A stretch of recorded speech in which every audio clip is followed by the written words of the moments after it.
On est en train de vivre une fraude électorale qui ne cache même pas. Faut que les gens se réveillent. Attends, il y a l'histoire des procurations avec les anciens, et c'est pas complotiste, hein, c'est France 3 qui en parle. C'est-à-dire que tu as des militants politiques qui viennent chercher les procurations des anciens.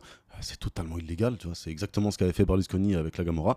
Il y a des gens comme Elodie Babin qui sont qualifiés au deuxième tour alors que la meuf c'est un fantôme. Il n'y a pas une seule affiche d'elle. Elle n'a pas fait campagne, elle va à aucune réunion, elle accorde aucune interview, elle fait absolument rien. Il y a les influenceurs qui prennent un billet pour inciter les gens à voter pour un tel ou un tel. Il y a BFM qui refuse Marine Tondelier sous la pression du RN et d'Attal. Donc tu vois, officiellement, il y a une coalition contre le RN, mais qu'en est-il officieusement? Donc, quand tu sais à qui appartient 90% des médias, quand tu sais que c'est les médias qui dirigent la narrative, et quand tu vois comment la potentielle fraude électorale est mise en avant par les médias mainstream, ben, tu te poses des questions. Les médias sont là uniquement pour détourner l'attention. D'autant plus que quand tu te caches pas, ça veut dire que soit tu considères le peuple comme trop stupide pour s'en rendre compte, soit que tu veux le détourner, et dans les deux cas, bah, tu le prends pour un con. Donc, encore une fois, que ça soit le RN ou autre, sois sûr d'une chose, ils vont te prendre pour un con. Le vrai pouvoir n'est pas entre leurs mains. Donc, si le peuple entier s'en rend compte,